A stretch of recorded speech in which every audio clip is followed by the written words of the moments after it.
નમસ્કાર મિત્રો, ડિજિટલ ગુજરાત અન્વયે જે આપણે શિષ્યવૃત્તિનો ડેટા ઓનલાઈન હાયર ઓથોરિટીને મોકલેલ હતો, તેમાં એકાઉન્ટ વેરિફિકેશન માટે અને નેમ વેરિફિકેશન માટે રિટર્ન આવેલ છે. ઘણા શિક્ષક મિત્રોએ પર્સનલી ફોન કરીને અને મેસેજ કરીને મને કહેલું કે પ્રપોઝલ ક્રિએટ નથી થતી. મિત્રો, એ વિશે જ હું આ વિડીયો બનાવી રહ્યો છું, પણ સૌપ્રથમ એક આ પહેલી જે સૂચના છે એ આપણે વાંચી લઈએ. આપની શાળાના કુલ વિદ્યાર્થીઓ પૈકી બેંક વેરિફિકેશનમાં પરફેક્ટ આવેલ બેંક એકાઉન્ટના વિદ્યાર્થી અને બેંક એકાઉન્ટ અને આઈએફસી કોડ બરાબર હોય પણ એકાઉન્ટનું નામ મિસમેચ હોય અને પ્રિન્સિપાલની દ્રષ્ટિએ બરાબર હોય, તો આવા જે વિદ્યાર્થીઓ છે એની શિષ્યવૃત્તિ દરખાસ્તો તાત્કાલિક ધોરણથી મોકલવાની છે. તો મિત્રો, હું આના વિશે થોડી તમને વિસ્તૃત પ્રેક્ટિકલ સમજાવું છું, જેનાથી આપણને જે તમને એ લોકોને જે પ્રશ્નો ઊભા થયા છે કે ભાઈ પ્રપોઝલ નથી બનતી અથવા નામ એડિટ થયા પછી પણ શો નથી કરતું, તો આપણે જોઈએ કેવી રીતે કરવાનું છે.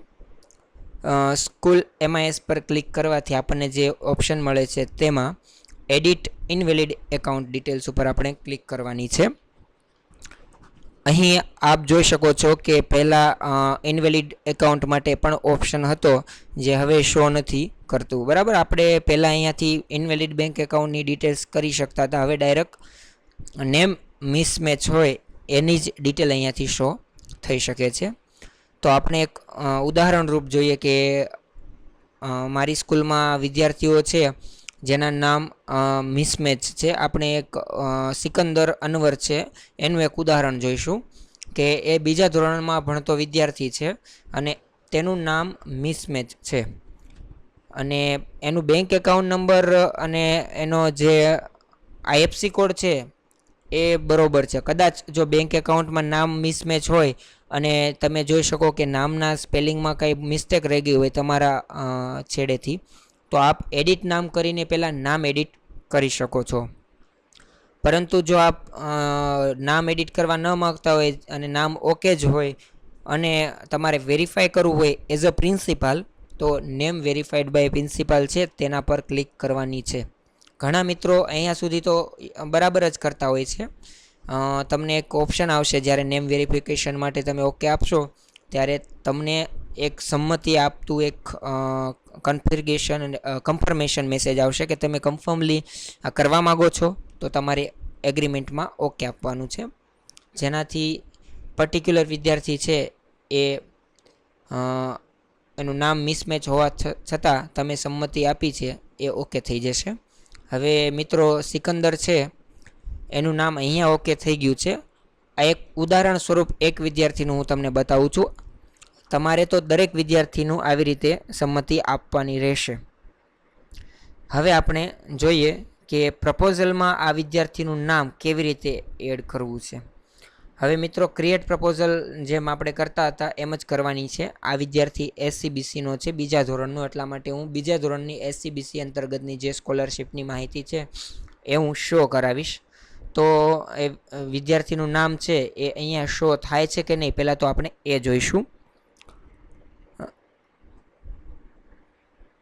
મિત્રો, એ જે વિદ્યાર્થી હતો એનું નામ સિકંદર અનવર હતું, જે અહીંયા શો થાય છે અને તમે જોઈ શકો છો કે અહીંયા વેરીફાઈડ આવી ગયું છે.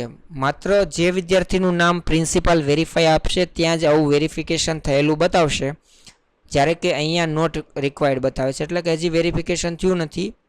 બરાબર, તો આપ જોઈ શકો છો કે account verified by bank and name consent given by principal, એટલે કે બેંકે એકાઉન્ટ વેરીફાઈ કર્યું છે અને પ્રિન્સિપાલે તેનું નામ વેરીફાઈ કર્યું છે. જેનું નામ મેચ નહોતું થતું એ ક્વેરી હતી ને ક્વેરી અત્યારે આપણે સોલ્વ કરી છે. તો હવે આને એડ ટુ પ્રપોઝલ આપવા માટે સિલેક્ટ કરીશું. એક કરતાં વધારે વિદ્યાર્થી હોય તો દરેક વિદ્યાર્થીને તમારે એવી રીતે સિલેક્ટ કરવાના છે, પરંતુ અત્યારે આપણે એક વિદ્યાર્થીને સિલેક્ટ કરીએ છીએ. ચલો, હવે એને add to proposal from grid આપીશું. મિત્રો, એક મેસેજ છે જે દરેક પ્રિન્સિપાલને આવો મેસેજ આવતો હોવાથી મોટા ભાગે પ્રિન્સિપાલો અહીંયા પ્રોબ્લેમ કરતા હોય છે. તો શિક્ષક મિત્રો, ખાસ કરીને જે લોકોને અહીંયા સુધી પ્રોબ્લેમ આવે છે એ મેસેજ વાંચો. મેસેજમાં લખ્યું છે કે આ યુનિક આઈડી છે, યુઆઈડી વાળો વિદ્યાર્થી આ પ્રપોઝલની અંદર ઓલરેડી છે. એટલે કે આ નંબરના પ્રપોઝલને તમે ચેક કરો, એ પ્રપોઝલમાં એ વિદ્યાર્થી અવેલેબલ છે જ. તો હું આ પ્રપોઝલને પહેલાં એનો નંબર છે હું કોપી મારી લઉં છું, જેનાથી આપણને રેફરન્સ તરીકે કામ આવે. તો આને આપણે એડ કરી શક્યા નહીં. એનું કારણ છે કે આ તો ઓલરેડી છે પ્રપોઝલની અંદર. તો ઓકે, હવે આપણે પ્રપોઝલની ડિટેલ્સ જોઈશું કે જેમાં વિદ્યાર્થી છે. એના માટે પ્રપોઝલ ડિટેલ્સ પર ક્લિક કરીશું અને હવે હું ઓલી પ્રપોઝલની કોપી મારી છે ચેક કરી લઈએ. અહીંયા સર્ચમાં પેસ્ટ મારીને 35-35-84 નંબરની પ્રપોઝલ, એટલે કે નીચે જોઈશું આપણે 35-35-84. હા, આ પ્રપોઝલ છે. એમાં પર્ટિક્યુલર વિદ્યાર્થીનું નામ છે. આપણે એને એડિટ કરીશું. મિત્રો, એક વિદ્યાર્થી છે એટલા માટે હું એડિટ કરી રહ્યો છું, પરંતુ આખી પ્રપોઝલના વિદ્યાર્થીનું નામ જો મિસમેચ હોય તો આખી પ્રપોઝલ ડિલીટ કરીને ફરી વખત જનરેટ કરી શકો છો. અહીંયા આપ જોઈ શકો છો કે એ જે વિદ્યાર્થી હતો સિકંદર, એનું નામ અહીંયા છે સિકંદર અનવર સુભણિયા. તો આપણે અહીંયાથી પહેલાં એને ડિલીટ કરીશું, જેનાથી આપણે હવે બીજી પ્રપોઝલ બનાવી શકીએ એટલા માટે. મિત્રો, હવે બીજી પ્રપોઝલ આપણે ક્રિએટ કરીએ. એના માટે આપણે ક્રિએટ પ્રપોઝલ પર આવીએ. સેમ એજ પ્રોસેસ 1 થી 4 SCBCમાં આપણે એ પ્રપોઝલને વિદ્યાર્થીનું લિસ્ટ શો કરાવીશું.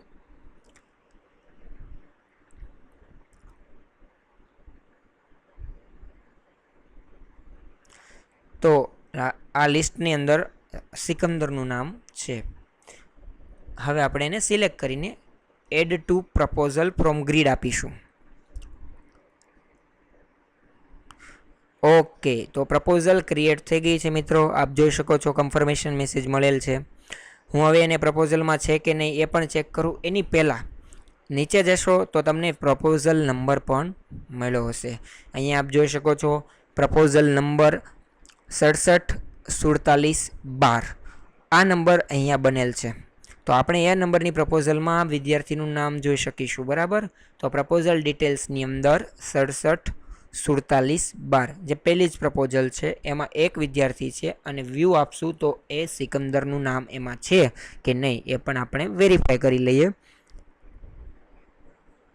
મિત્રો, અહીંયા એ સિકંદરનું નામ છે એ એક વિદ્યાર્થીનું જે આપણે બનાવ્યું હતું એની પ્રપોઝલ પણ જનરેટ થઈ છે અને તમે હાયર ઓથોરિટીને અહીંયાથી સેન્ડનું બટન છે એના પર ક્લિક કરી સેન્ડ કરી શકો છો. મને આશા છે કે તમને તમારા જે પ્રશ્નો ઉપસ્થિત થયા હતા એનું લગભગ 99% સોલ્યુશન તો મેં આપી દીધું છે. મિત્રો, ઘણી વખત એવું પણ બનતું હોય છે કે વિડીયો જોઈને તરત જ જો તમે એનું કરવા બેસશો તો કદાચ નાની મોટી મિસ્ટેક રહી જાય. એનું કારણ છે કે વિડીયો જોતી વખતે જે વસ્તુ મેં કરેલી છે તમે એક્ઝેક્ટ એ વસ્તુ યાદ નથી રાખતા. જે જગ્યાએ મેં હાઇલાઇટ કરેલું છે એ ખાસ જુઓ અને જો ભૂલ આવતી હોય તો 1-2 વખત વિડીયો રિપીટ કરો, જેનાથી તમને ક્લિયર થઈ જશે મોટાભાગના જે પ્રશ્નો ઉપસ્થિત થાય છે એ. મિત્રો, આ સિવાયના જો કોઈ અપડેટ આવશે તો હું એનો વિડીયો પણ બનાવીને મારા સમય પ્રમાણે હું મૂકીશ. જે શિક્ષક મિત્રો મને કોલ કરીને પ્રશ્નો પૂછે છે અને નમ્ર વિનંતી છે કે ઓફિસ અવર્સ પછી જ મને કોલ કરે, કારણ કે હું એમનો કોલ પિકઅપ નથી કરી શકતો અને અનનોન નંબર હોવાથી હું મહદઅંશે કોલબેક પણ નથી કરતો. તો મિત્રો, પ્લીઝ તમે 6 વાગ્યા પછી મને કોલ કરશો તો હું મારા કેપેસિટી પ્રમાણે હું એનો જવાબ આપીશ. પણ વિડીયોની નીચે કમેન્ટ બોક્સ આપેલું છે એમાં કમેન્ટ કરશો તો હું નિશ્ચિતપણે તમારી કમેન્ટ જોઈશ અને જો મોટાભાગના શિક્ષકોને એક જ પ્રશ્ન ઉપસ્થિત થતો હશે તો એનું ચોક્કસ વિડીયો સ્વરૂપે નિરાકરણ લાવીશ. મિત્રો, મારા વિડીયો જો આપણને પસંદ આવતા હોય અને આપના કોઈ પણ પ્રશ્ન માટે જો એનું સોલ્યુશન રૂપ બનતા હોય તો બીજા શિક્ષક મિત્રો સાથે શેર જરૂર કરશો. મારી યુટ્યુબ ચેનલ છે એને સબસ્ક્રાઈબ પણ કરશો. અને મિત્રો, ગવર્મેન્ટ ટીચર્સ માટે એક સ્પેશિયલ બ્લોગ છે savaninikkunj.in જે ગવર્મેન્ટ શિક્ષકોને ખૂબ જ ઉપયોગી છે. આ ઉપરાંત મારી એક એન્ડ્રોઈડ એપ્લિકેશન છે શિક્ષકની ડાયરીથી આપ શિક્ષકને લગતા જે પ્રશ્નો છે એનું નિરાકરણ લાવી શકશો અને ઇન્ફોર્મેશન ખૂબ જ મહત્ત્વની છે, જેનાથી આપ આપની સ્કૂલમાં પણ કોઈ સુધારા વધારા અથવા નવા કાર્યક્રમો પણ કરી શકશો. Thank you so much. दोस्तों, अगर आपको ये वीडियो पसंद आया हो तो लाइक के बटन पे क्लिक करें, वीडियोस को लाइक करें। अगर आप अपने दोस्तों के साथ शेयर करना चाहते हो तो शेयर के बटन पे क्लिक करें। उसको फेसबुक, मैसेंजर, व्हाट्सएप किसी भी ऐप के साथ किसी भी प्लेटफॉर्म पे शेयर कर सकते हो।